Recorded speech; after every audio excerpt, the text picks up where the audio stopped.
सो कि class 10 AP का काफ़ी इंपॉर्टेंट क्वेश्चन है, एनसीईआरटी का क्वेश्चन और सीबीएसई 2014 और 17 में भी आया है। वैसे मतलब बार बार रिपीट हो रहा है क्वेश्चन, तो वापस हो सकता है, काफ़ी इंपॉर्टेंट है। The first term of an AP is 5। ठीक है, फर्स्ट टर्म में एपी क्या दी हुई है, मतलब ए हमें क्या, मैं साथ साथ में लिख रहा हूँ। ठीक है, फर्स्ट टर्म एपी की 5 दी हुई है। द लास्ट टर्म इज़ 45, मतलब लास्ट टर्म मैं एल से डिनोट कर सकता हूँ। लास्ट टर्म कितनी दी हुई है, 45 दी हुई है। एंड द सम इज़ 400, मतलब एस एन हमें कितना दिया हुआ है, 400 दिया हुआ है, सम 400 दिया हुआ है। ठीक है, समझ में आ गया। हमने ये सारी चीज़ें गिवन है, हमें क्या निकालना है, find the number of terms, मतलब हमें एन कैलकुलेट करना है, number of terms, and the common difference D calculate करना है। समझ में आ गया, एन और डी कैलकुलेट करना है, कैसे करेंगे, नॉर्मल इक्वेशंस हैं, फॉर्मुलेज हैं। तो देखो एक फॉर्मूला होता है सम का एक फॉर्मूला होता है काफ़ी important, S n is equal to n by two a plus l वाला formula. S n equal to n by two a plus l वाले फॉर्मूले से हम क्या करेंगे, एन की वैल्यू निकालते हैं सबसे पहले। ठीक है, देन दूसरा फॉर्मूला लगाएंगे, एन के लिए निकालेंगे, हम एन निकालनी है। यहाँ पे सारी चीज़ें ए और एल है हमारे पास, ए प्लस ए एन भी लिखते हैं कुछ लोग, एल को ए एन भी लिख सकते हो आप, ए एन या एल कर सकते हो, तो L plus A plus A N भी होता है। ठीक है, तो कोई दिक्कत नहीं है उसमें। तो एस एन हमारे पास 400 है, 400 equal to n by two a plus l, 5 plus 45। ठीक है, तो 400 हमारे पास देखो क्या हो जाएगा अब, तो एन यहाँ पे 2 भेज दो, 800 हो जाएगा।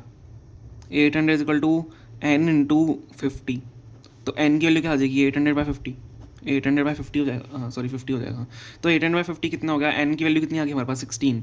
ठीक है, क्योंकि 5 16 से हमारा 80 होता है, तो एन इज इक्वल टू 16 आ जाएगा, 0 से 0 कट जाएगा, तो एन इज इक्वल टू 16 आ गया। हमने एन की वैल्यू कैलकुलेट कर दी, नंबर ऑफ टर्म्स हम निकाल चुके हैं, these are number of terms. ठीक है, नंबर ऑफ टर्म्स हमने निकाल दी। अब हमें क्या निकालना है, कॉमन डिफरेंस फाइंड करना है। देखो डी फाइंड करना है, तो इसके लिए भी एक फॉर्मूला होता है, मैं यहाँ पे साइड में इसको सॉल्व करूँगा। ठीक है, इसके लिए भी फॉर्मूला होता है, एक फॉर्मूला कौन सा होता है, अब एल के साथ हमें फॉर्मूला आता है ए, लोग अब देखो आप ये भी लिखते हो, a n is equal to a plus n minus 1 d, ये भी लिख सकते हो, या l is equal to a plus n minus 1 d. समझ में आ गया, ये हमारे दो फॉर्मूले होते हैं। तो एल की जगह डाल दो वापस से वैल्यू, एल हमें क्या दिया हुआ है, 45 दिया हुआ है, तो 45 इज इक्वल टू ए कितना है, 5, देखो आपको साइड में दिख रहा होगा 5 प्लस एन हमने अभी निकाला 16 माइनस 1, हमें कॉमन डिफरेंस निकालना है डी। समझ में आ गया, हमने दो फॉर्मूले लगाए हैं, काफ़ी इंपॉर्टेंट फॉर्मुलेज हैं, एस एन वाला और ये वाला। अब आपको क्वेश्चन में क्या करना होता है, आपको फॉर्मूले भी लिखने होते हैं, उसके भी मार्क्स होते हैं। ठीक है, फॉर्मूले भी लिखोगे उसके भी मार्क्स होंगे, तो काफ़ी इंपॉर्टेंट होता है फॉर्मूला लिखना। तो 45 प्लस 5, 5 को पहले इस तरफ भेज देते हैं, तो 40 इज इक्वल टू 15 डी हो जाएगा, 40 इज इक्वल टू 15 डी हो जाएगा। तो डी की वैल्यू कितनी हो जाएगी, देखो 16 माइनस 1 15 होता है, 5 को इस तरफ भेज दिया, 40 हो गया, 45 माइनस 5, तो डी आपका हो जाएगा 40/15, तो इसकी वैल्यू कितनी आ जाएगी, 8/3।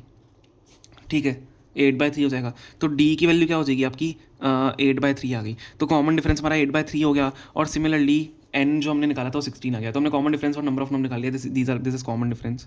ठीक है, आई होप आपको समझ में आ गया होगा, काफ़ी इजी क्वेश्चन था, हमने बहुत ईजिली सॉल्व कर लिया है, और काफ़ी इंपॉर्टेंट भी क्वेश्चन है, क्योंकि सीबीएसई में 2 बार रिपीट हुआ है, और एनसीईआरटी का भी 7 क्वेश्चन है। ओके, आई होप आपको समझ में आएगा, समझ में आया प्लीज़ वीडियो को लाइक करना, चैनल को सब्सक्राइब करना। Okay, thank you so much for watching.